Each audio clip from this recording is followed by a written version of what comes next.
Good morning, everyone. It is nice and early as always, and this is Taylor with Taylor Your Life. Today is Wealth Wednesday, and we're going to be talking about the B word, the big budget. Today's episode is brought to you by coffee. So we might as well just get right into it. This is Taylor Your Life. I have a dream of owning my time, believe that you guys can do anything. These videos are a daily discipline meant to hold me accountable and inspire you as we grow together. All right, let's just jump right in. There are all kinds of budget tools out there. All you gotta do is type them into your phone, budget apps, and a whole bunch of things will come up. I've seen a bunch of different ones. On and off, I have used Mint. Helpful, kind of. It kind of depends on how you use it. You can use a Google Doc or a spreadsheet. You can use a register from your bank. As long as you're tracking expenses, I think that's the most important thing, is making sure that you're accountable for every dollar that you spend. So, budget basics. Every single budget has to have the following. You need to be aware of what your fixed expenses are. These are things that don't change. These are loan payments. These are your housing costs. These are your utilities. They're things that you have to pay. There are things that you can do to reduce those payments, like refinancing your home, trying to work out a new lease with your landlord. You can try and work on your internet and cell phone bills to get them down. You can sell your car, and you can try and reduce or pay off your debt. But these are things that take a long amount of time, and you need to be aware that you are going to spend this amount every month. So take your income and subtract your fixed expenses, and whatever is left over is what you can use on non-fixed expenses. These are things like groceries. These are things like gasoline, entertainment, eating out, coffees, etc. This is what I've really started to focus on over the last month or two, is our non-fixed expenses. By controlling these, we were able to save enough money to go on the trip that I showed you guys for Reflection Sunday. It wasn't a big trip, but we spent $200 on that trip, and we've saved over $800 for the month. So that's exactly what I was talking about. It makes a huge difference if you can take a look at how you can control those non-fixed expenses. So how do you stick to it? And I think that that's super important, because a lot of us get started on these budgets and have these high hopes, and it's really discouraging. I think it's very similar to weight loss, where you don't necessarily see the results of your saving until more time has gone by. And so it's hard to save the little tiny bits and think of how they really make an impact, and you don't really see the difference. But I'll tell you how you can see the difference is at the end of the month, there's money left over in your bank account, and it feels great. So you need to start off by making a budget that's not too rigid.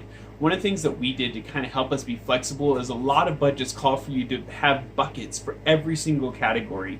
Life is so complicated anymore. You got to buy kids clothes, and then you got their activities, and then pictures come up, and then all these things come up that outside of your budget, and you're like, well, what am I even doing this for? So what we did is we made a pie, and we literally have our fixed expenses in one bucket. We know that much money is going to that no matter what. And then we have another bucket. We're taking 20 or 30% of that, and we're trying to put it away. And that's money that we're using for either fun or paying off debt or whatever we want to do. And that's what's left over after our income minus fixed expenses. And then the rest of it is a slushy fund. And that's what you have for the 2 weeks or month, depending on how you decide to budget, to spend on anything. This is kids' activities. This is going to the movies. This is whatever random things come up. If you got to buy a birthday present for someone. And whatever's in that slice of pie is what you got. So I think it's super helpful, because then if you want to go and buy that coffee, it helps you to see, well, I've only got $135 left for this week. If I spend $5 here, that's $5 less that I might have to go buy a birthday present for my friend, or to be able to go to the movies with the kids this weekend if I want to. So by giving it a more general fund, I think that it's actually more helpful than some of the specific budgeting tools that are out there that tell you have to spend X amount on gas and X amount on clothing. I think it gets really hard, and it's easy to get discouraged because you put yourself into a box, especially if you're not used to budgeting. So let's just go back over it. There's all kinds of budgeting tools. I really suggest that you find one that works for you. Once you get one, don't feel like you have to stick to it if it's not working for you, if it's not helping you to accomplish your budget goals. Any budget has to have the following fixed and non-fixed expenses. Work hard to understand what the difference between those two are. And how you stick to it is don't get discouraged, and realize that the money that you save is at the end of the month. And if you can just get yourself to that first month, and you realize that by sticking to what you said you were going to do, there's money left over, you guys are going to feel so much better and finally see the results of your savings.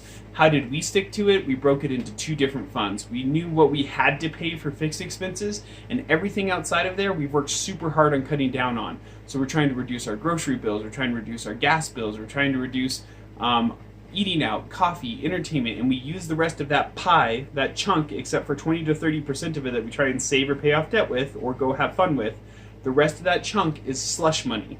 So if at the end of the month and you have $400 of slush money left over, guess what? You can go take a trip. So hopefully that's helpful. Don't make it too rigid at first. Give yourself some slack, but slowly increase your budget skills until you get to the point where you are sticking to it. I hope that's helpful. If you guys have questions, feel free to reach out to me. I want to know what your budget goals are. If these videos are helpful, you're feeling inspired, make sure to share them with your friends.